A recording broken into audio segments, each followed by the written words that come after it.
What's up, everybody? This is Dominic D'Angelo of adfreeshows.com, SEScoops.com, and OneTrueSportTV.com. And I am here today. It's a Thursday with none other than Robert Karpelis, WE Creative _ish. Robert, what a Thursday we got. We got some Dynamite to talk about, a little bit of Tony Khan comments. He's going to be on a conference call later today, which I'll be on. I can't wait to read him the riot act that you provide for him. Well, welcome to the only wrestling video podcast that streams every Monday through Friday at noon Eastern and is primarily dedicated to wrestling and John Tesh. It's great to be here. Sorry, I had to miss yesterday. I got stuck in the conference call. For whatever reason, they were not letting me jump off to go talk about Linda being the education secretary. That was really what I wanted to go and do. But we've got a lot to talk about here. We're going to say hi to some of the folks joining us live. Willie Thornbrew says, after watching Dynamite, I'm confused. Who is the heel and who is the baby face? Dude, I'm right there with you. E says, howdy. Didn't put uncle, so it's unrelated. Dre Owens, good afternoon. Just rewatch Faster with The Rock and Billy Bob Thornton. That is a deep cut. That's a real deal. I completely forgot about that. Lou 4237 hitting us with a hey yo. And Jeff Henninger says, trying to stay dry with some R&I. Are you holding your phone up to shield you from rain? I don't fully understand it. And Mark Marin with 2 R's says, wow, I made it live. What a fall from grace for Mercedes. Yikes. And Wrestling Old Head lastly saying, let's give him something to Tesh about. Nice. Let's. How about love, Dom? How about love? Robert, we had a Dynamite last night, and not only that, but it was the go-home Dynamite for Full Gear. I'll let you read all Jake's comment then. Good morning, all. The show definitely made me want to go home. Wow. Okay. Well, Robert, what did you feel about it? Do you want to just go? We can go break it down, or do you want to give your overall thoughts starting off on the show itself and how it I want to utilize a comment here to leverage this. Okay. David Perry, who is a over on the Working Stiff Facebook group, longtime listener, great guy, wrote, I would argue that every match tonight on Dynamite was good to great, but this might be one of the worst booked shows in a long time. I could not have said this better myself. This was like a 2 parallel universes colliding at once. The in-ring quality of these matches were good to great. They were. I think it opened with a hell of a tremendous 8-man tag match. I thought there was a great singles match in the middle of this show. It ended with someone that I consider a friend in the wrestling business getting to main event a Dynamite. And then every segment on this show, full disclosure, myself and Scott Chapman recorded Working Stiff this morning. It'll be up shortly, wherever you get. The full response that I had to the segments in this show can be found there. And we're not going to use that kind of language right here on Rumor and Innuendo. This is a family-friendly show on YouTube, even though none of us are eating chicken wings. It's true. Hey, did you know I cursed yesterday, by the way? What? Yeah, I said the F word accidentally. Damn it, Dom. This is why I can't leave you alone.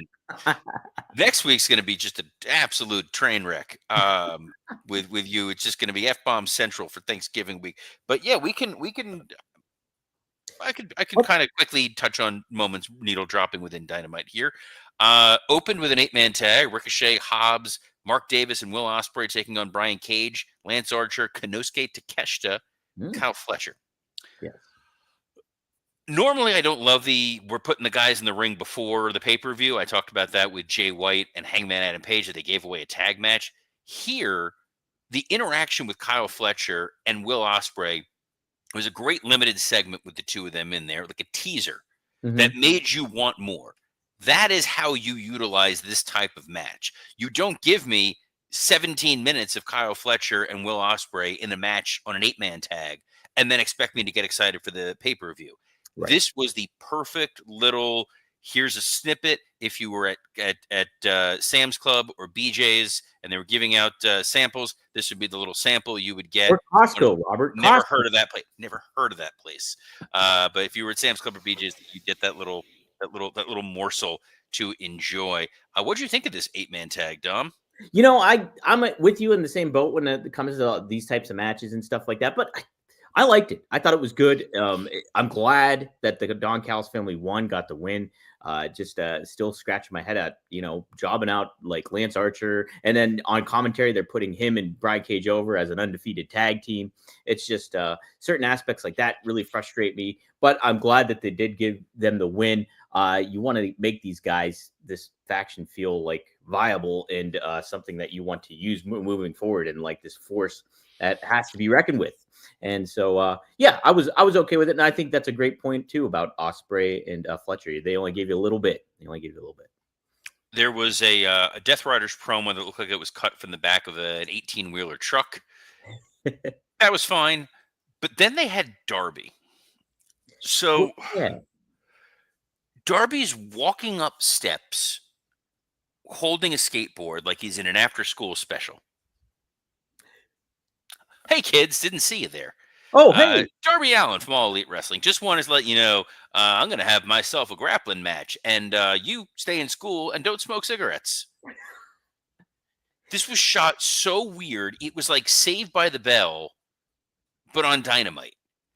Yeah. That being said, Robert, I kind of liked it. Of course you liked it. You and high school kids. At least a little better than or we've been in other weeks, but it's a thing. Mm-hmm. I didn't understand the blocking here. It felt just breezy and fun and happy, and not at all the vibe. They had Hurt Syndicate pull up. Yes. Love this. Limousine pulls up. It looks really imposing. They get out. We announce that Lashley's going to have a match, and then Swerve out of nowhere punches him. Yes. And I, when talking with Scott Chaplin, compared this to the SNL digital short of Andy Samberg punching people before they're about to take a bite of food, because this was the funniest thing. He literally just runs out of nowhere, quick punch, stands there, celebrates, and then runs away. It is like that. It was,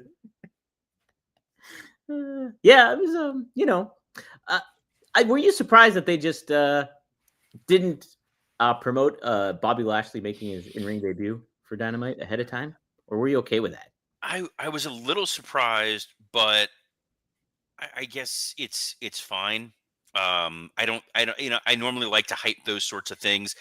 I don't know that people were necessarily going to go out of their way to see a Bobby Lashley match, because all due respect, Bobby Lashley, his matches were not necessarily you got to go out of your way to watch these moments. Shelton Benjamin matches, absolutely. MVP promos, absolutely. Lashley looks damn good in a suit standing there, but sometimes that dang bell has to ring. Speaking of things that have to happen. Yes. Adam Cole comes out. Mm-hmm. I've been slightly harsh on Adam Cole's tan. A little bit. And when you see how he's holding the microphone, the tan stops at the wrist. I didn't even notice that. Oh, I was the first thing I saw on the TV, and I just went, oh, no. Kyle O'Reilly interrupts. To say it's a negative reaction, to say it's a non-reaction, an inverse reaction, it's like the reverse Doppler effect. It was so bizarre. And this man is completely devoid of any sort of charisma whatsoever. And then he delivers this promo where it's like halfway through, he forgot where he was. Like as if he had short-term memory loss. Like another SNL skit, Mr. Short-Term Memory. Like Mr. Short-Term Memory loss. I cannot, for the life of me, figure out what this segment was supposed to be. I'm with you. Adam Cole, I made a case for him yesterday when you were gone. But this is what you do when I'm not here. That's it. You defend Adam Cole. I defend Adam Cole. But look, Kyle O'Reilly, this was not good. I thought It was. It did not elevate. There was not a whole lot of conviction or believability in what Kyle had to say to Cole. It just felt like, hey, we have to have something here for like to put Cole in peril and have people question it. And it did not do it. Didn't But do it. it made him so again. And this is just coming from creative, from sitting there and saying, okay, we're going to have this promo. Here are the bullet points of things we need to accomplish. So Adam Cole comes out there and he's like, yeah, I'm not in this match, but I really hope Roderick Strong wins. And then Kyle comes out and he's like, man, we've been through some things, man. We've been at this for a long time, and long time is a long period of time. It's minutes and hours and seconds and days and weeks and months and years, decades, and MJF, he's more evil than you. That's a good thing. Thanks. And walks away. And maybe it's my own fault because earlier this week I watched the movie Paris, Texas. I've never seen that. Wim Wenders' film. It is a fascinating movie. This promo was literally the 2 hour plus of Paris, Texas, condensed into one promo. Wow, dude! So. I don't know. If I was on the Tony Khan call today, which Lord knows that ain't happening, but if I was on the call with Mr. Tony Khan, I would be like, "Hey, TK, buddy, pal, friend of mine, what the hell was that? What happened? What happened? It was like Andy Kaufman level of brilliance of non-promo comedy." Yeah, it was a head scratcher. I do say I did like the Orange Cassidy promo afterwards, though. Did you feel differently? It was fine. It was, hey, conglomeration. Like, guys, this is for me. It felt a little bit like in Ocean's 13 when George Clooney and Brad Pitt's like, hey, should we bring the wives? It's not their fight. Stay out of this. It's not their fight. It was fine. Chris Statlander and Sheeta had a very strong match. Yep. Slightly odd to do a babyface match when they still haven't fully explained why Chris Statlander is babyface. And Sheeta was definitely over during her last fake push. Yeah. And I thought she was a heel, too. I don't want to tell you. Mercedes Moné comes out after this. Again, very strong match. Good win for Chris Statlander. Made a lot of sense. Yeah. Mercedes Moné, who has main evented WrestleManias before. Mm-hmm. She is a global star of one of the highest regard. Comes out there as if she is Kyle O'Reilly. You know what's an interesting fact about Pennsylvania? 76ers are not very good at basketball. You know who's good at basketball? The Boston Celtics. Silence. Absolutely. There's degrees of cutting a heel promo, and kind of the cheapest, easiest way to do it is local sports team heel heat. Right. The fact that was where she felt she needed to go for this in the first place speaks volumes. Then there was this physicality with her and Camille and Sheeta and Chris Statlander that was blocked as if it was that play that you were in with Sherlock Holmes. Yes, the King of Bohemia. The King of Bohemia would have been better booked and better laid out than whatever this was. I don't know who this segment was for, but yikes. Yeah. You make a great point, too, when she brings up the Sixers. They're in Reading, Pennsylvania. They're not right in the heart of Philadelphia. They're up north a little bit. So it's I got no clue, by the way, where Reading, Pennsylvania is. I have been throughout the state of Pennsylvania. I've been to Philly. I've driven past Pittsburgh. Just a smoldering industrial mess of doom. So I don't know where in the state this was. These people did not care about that. No, they wouldn't. It was very misguided.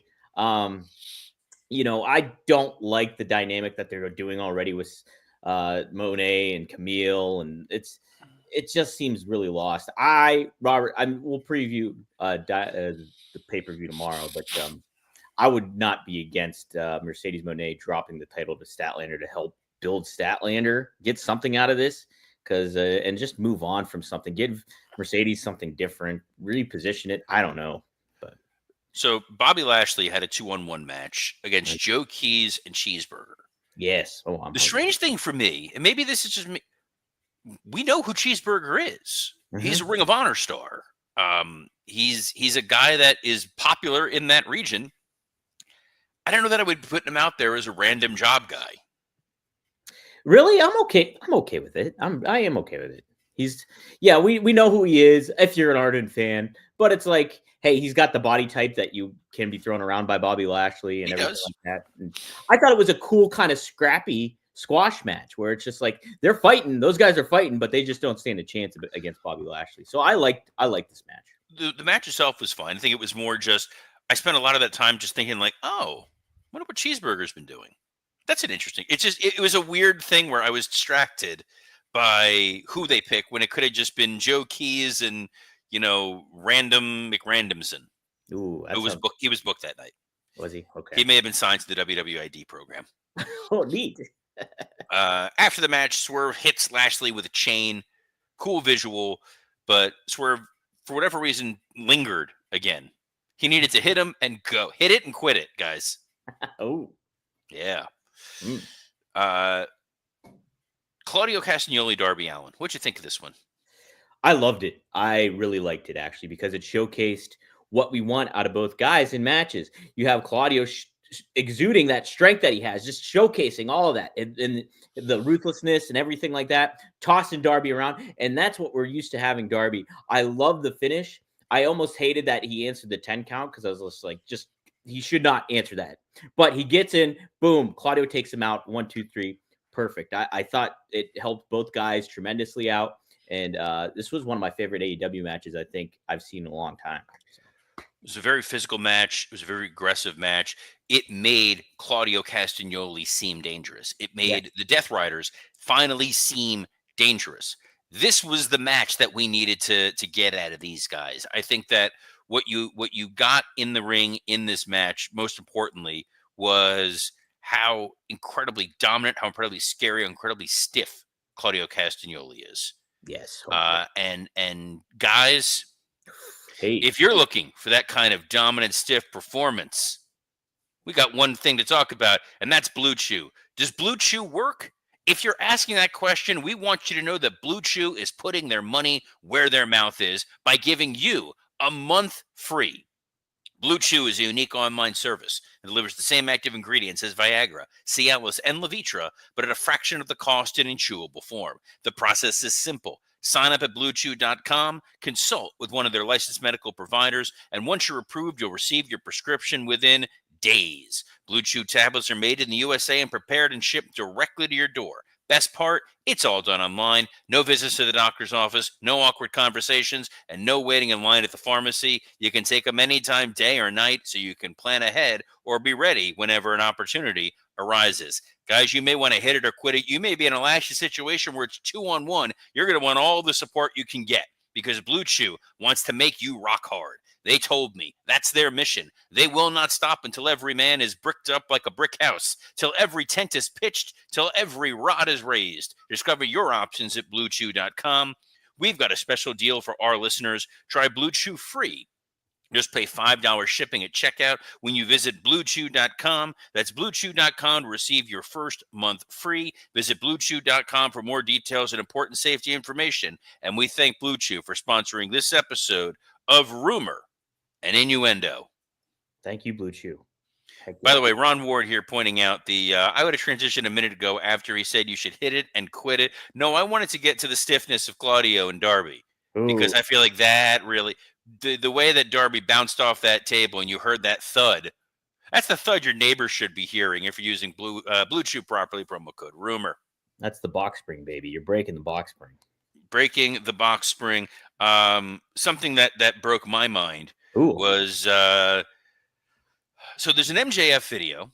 Yep. Where he's in a parking lot, pulling up in his Porsche, next to another Porsche. There's a homeless guy standing out there. And he cuts a promo about how Roderick Strong's mom shot his dad. Yes. Huh?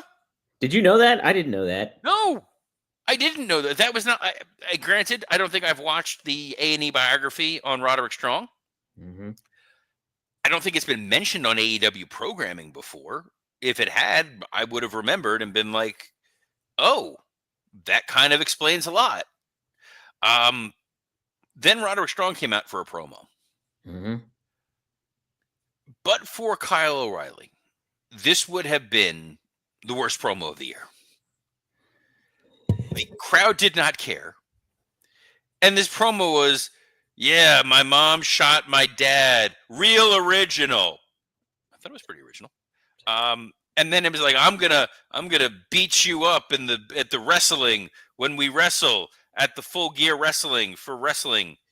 Full Gear. Max. Dude, we didn't get the QT Marshall diss video on Dynamite. Can you believe that? Can you believe that? The Doom video. The best thing that AEW has produced I'm not even joking. Best thing they've probably produced all year. It makes you instantly hate QT Marshall. It makes you instantly want to see AJ and Big Justice. Boom. Stop. Beat the hell out of him.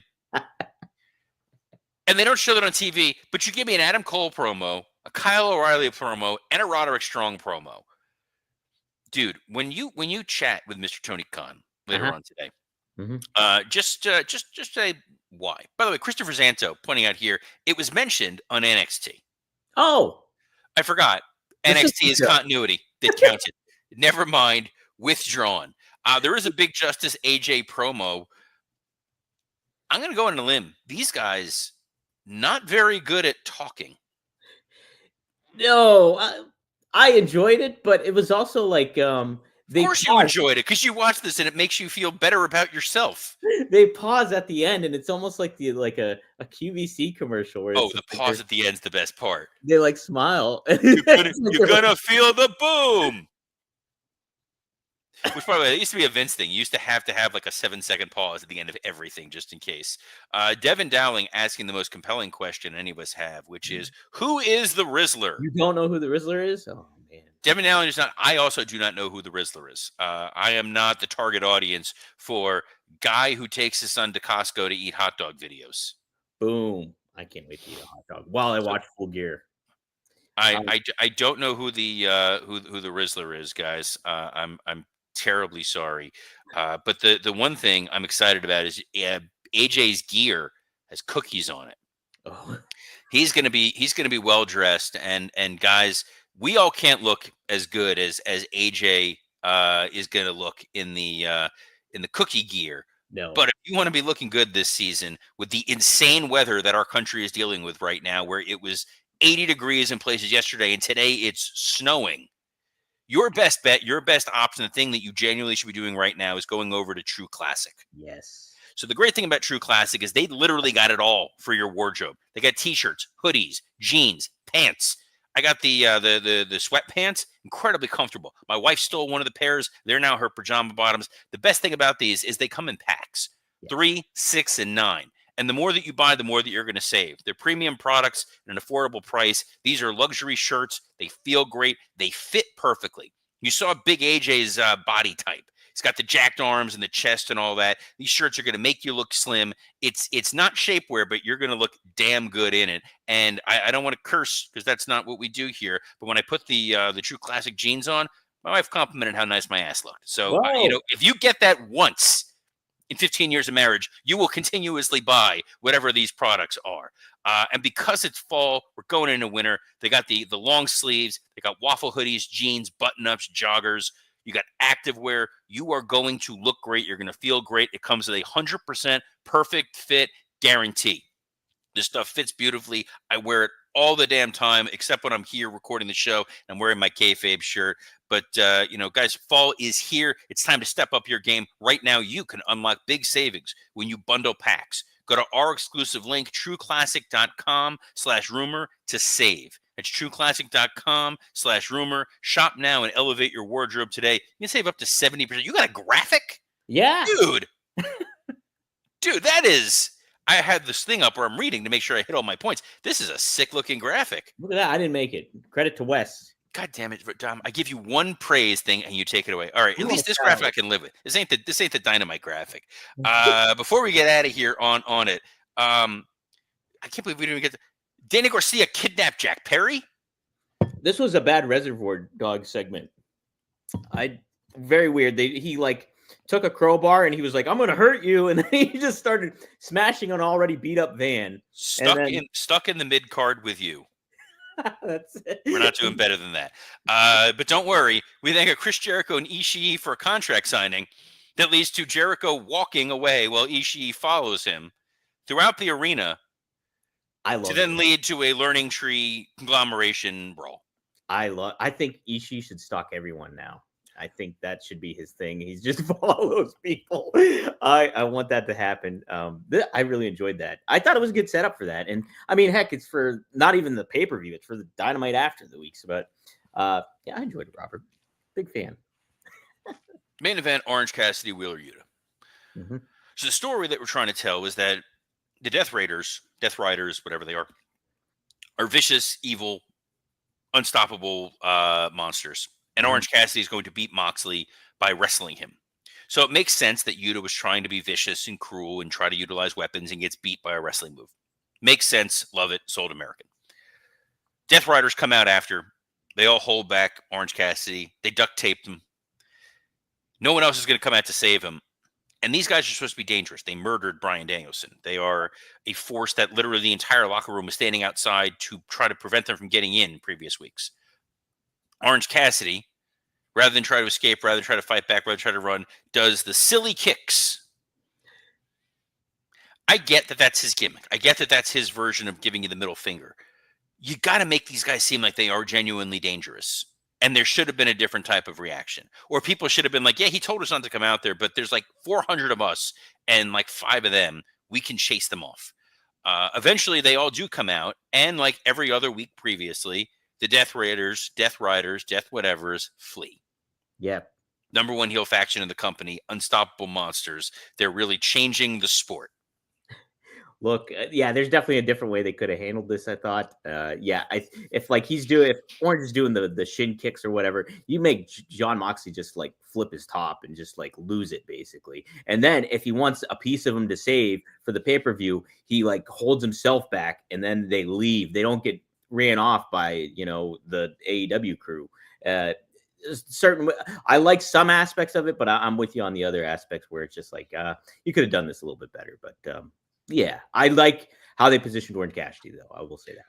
I thought, again, the matches on this show were very strong. The segments on this were incredibly weak going into a pay-per-view that we'll talk about it tomorrow, but on paper, extremely strong card. Yes. Mm-hmm. There's a lot of matches on there. You look at it and you go, oh, we're going to get Jay White, Hangman Adam Page. We're going to get Will Ospreay, Kyle Fletcher. We're going to get whatever this John Moxley, Orange Cassidy match is going to ultimately turn into. Mm-hmm. The builds here are so baffling when you're asking people to pay $40, $50, $60 for this show, when a week later you're getting War Games essentially for free. Yeah. Yeah. I don't quite know. I'm curious what you're going to take from the Tony Khan conference. You're going to talk about that tomorrow. We will be back here live tomorrow at noon Eastern, as we are on a plethora of platforms, including the WWE Creative_ish X account, the SE Scoops X account, and on YouTube on Rumor and Innuendo, Working Stiff, and ad-free shows. On behalf of the man dressed like everyone's mom's Aztec artwork that they got from Sedona on vacation in the mid-90s, Dominic D'Angelo, I'm Robert Karpelis. Best of luck in your future endeavors. I don't even know what to say to that.